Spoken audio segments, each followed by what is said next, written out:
welcome to This Explainer. Today, we're unpacking some seriously fascinating research by Sachin J. Karnik. We're going to be focusing on one highly transformative topic, the core discipline of self-knowledge as the absolute only path to genuine freedom. We're not talking about a casual, nice-to-have self-help hack here. We're talking about the fundamental key to true psychological liberation. So let me ask you, are we actually free, or are we just prisoners of our own past? Yeah, it's a heavy question, right? But it's exactly where we need to kick things off if we really want to understand the hidden mechanics of our own minds. Section 1. The Illusion of Freedom. Uncovering the Conditioned Mind. Now, we all deeply desire freedom, for sure. But to actually find it, we first have to recognize the invisible cage we're already sitting in. The research refers to this as our conditioned mind. Look, we all love to think we're making free, independent choices every single day. But actually, our minds are heavily shaped by societal norms, our cultures, and our past memories. We're literally operating on autopilot most of the time. We falsely believe we're acting freely, but we're really just reacting based on deep-rooted assumptions. It's kind of like a bird sitting in a cage with the door wide open. The bird absolutely refuses to fly out, simply because the confinement of its own beliefs is all it has ever known. The philosopher Krishnamurti hit the nail on the head when he said, "Truth is a pathless land." What this means is that true freedom isn't some prepackaged destination. You can't just plug it into a GPS or walk there using someone else's formula, dogma, or structured religion. You have to step out of that open cage and discover it entirely for yourself. Section 2. The Prison of Identity. The two I's. Let's look at how our conditioned mind actually builds this psychological prison. Okay, notice the stark contrast here. We've got a necessary I and a really dangerous I. On the left, there's functional identification. We absolutely need this. It's the practical, flexible tool that lets us navigate daily life. It's what allows you to say, hey, I'm driving right now, or I'm cooking dinner. Totally fine, right? But then on the right, we have psychological identification. This is the rigid ego, and it is driven by a deep underlying fear of inner emptiness. So it desperately claims absolute ownership of labels just to feel secure. It takes that functional I that's just cooking dinner and suddenly spins it into a massive psychological crisis. Like, oh no, does making this basic spaghetti mean I'm fundamentally an unoriginal person? We literally convert a useful everyday tool into a rigid mental prison just so we don't have to feel empty. And this rigid identity doesn't just pop up out of nowhere. It is artificially constructed, step by step. First, we have experience before ownership. These are just raw sensations naturally arising in your awareness. But then, the mind rushes in with the naming process.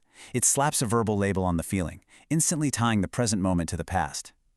Third is psychological appropriation. This is where the ego steps in and claims ownership. Instead of just observing, anxiety is present, the ego says, this is my anxiety. Finally, creating continuity. The mind clings to these past residues to build this grand illusion of a permanent, continuous self over time. And let me tell you, this whole artificial setup has a massive cost. As the text vividly puts it, it's like running an engine with the brakes on. Just imagine that. This split between the observer and the observed, between the controller and the controlled inside our own heads, it creates endless internal friction. It completely exhausts our mental energy, locks us into perpetual inner conflict, and makes our thinking totally rigid. Section 3. The Trap of Ambition. Personal versus impersonal drives. We usually think there's a huge moral difference between being selfishly ambitious and working for some grand, noble cause, right? But look at the parallel here. Personal ambition is the direct expansion of the self, chasing individual wealth, power, and status for me.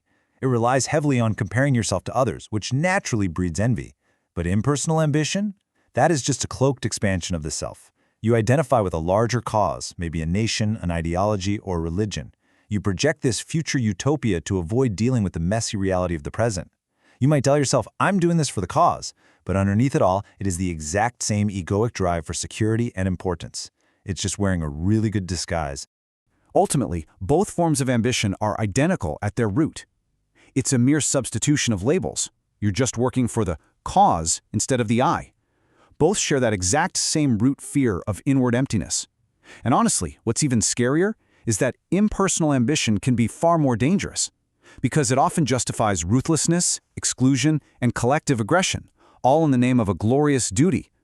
Both forms constantly postpone true action to some projected future, endlessly measuring what is against some imagined standard. And that, inevitably, breeds deep division and conflict. Section 4. The mirror of self-knowledge. The practice of choiceless awareness. So, if ambition and the ego are both traps, how on earth do we find genuine freedom? Well, the solution requires a radical shift into what's called choiceless awareness. This means observing your thoughts, your reactions, and your conditioning in the present moment, completely without judgment, condemnation, justification, or even the desire to change them. You aren't trying to force a specific result. You aren't trying to suppress your feelings. You are simply watching them exactly as they are. Think of introspection and even our relationships as an inner mirror. Just like a physical mirror reflects your face faithfully without trying to alter it, choiceless awareness reflects the hidden contours of our psyche. It shows us our fears, our desires, our motives, all without trying to fix them. It is pure, unadulterated observation. And this brings us to a vital realization about self-knowledge itself. It is not about accumulating a bunch of facts from a textbook or adopting some trendy new philosophy. No, it is an active, unending river of discovery. It's a constant, moment-to-moment flow of understanding the total process of yourself, including all those hidden motives and deep fears. It's not a fixed destination you just arrive at one day and say, "I'm done." An absolutely essential tool in this river of discovery is doubt. Doubt and skepticism genuinely cleanse the brain and give clarity. By actively applying doubt to our own ingrained beliefs and societal conditioning, we stop ourselves from blindly accepting inherited dogmas. It forces us to look directly at reality and start peeling away those heavy layers of illusion. Section 5. Freedom from the known, the spontaneous flowering of life. Let's see how all of this builds to the ultimate resolution. To achieve actual psychological freedom, we have to abandon the known. This is the massive, accumulated burden of memories, experiences, beliefs, and societal conditioning that completely confines your mind to the past. It's all the comfortable, constructed narratives we've leaned on our entire lives. True learning and true freedom only begin when we step out of that heavy accumulation. Because when we finally drop the known, our internal conflicts just collapse. As Pratap Bhatta summarizes so perfectly here, freedom from the falsely constructed I is total freedom. Why? Because that I was the very structure through which all your psychological bondage operated. It's not about trying to escape your problems one by one. It's about dissolving the center that is experiencing the bondage in the first place. When we engage in that choiceless awareness and we look at ourselves with raw honesty, we realize something incredible. The observer is the observed. The controller is the controlled. When that artificial duality collapses, the mind naturally quiets down. It's not being forced into silence. It just becomes wonderfully still. And in that stillness, true, spontaneous, creative freedom emerges. Your actions are no longer driven by ego or ambition, but by genuine, unconditioned clarity. Which brings us to the end of our explainer today. I want to leave you with this final, provocative thought to take with you on your own journey of self-discovery. Who are you really when you stop trying to be someone? Thank you so much for exploring this fascinating topic with me, and I really hope this sparks a whole new level of curiosity in how you view your own mind.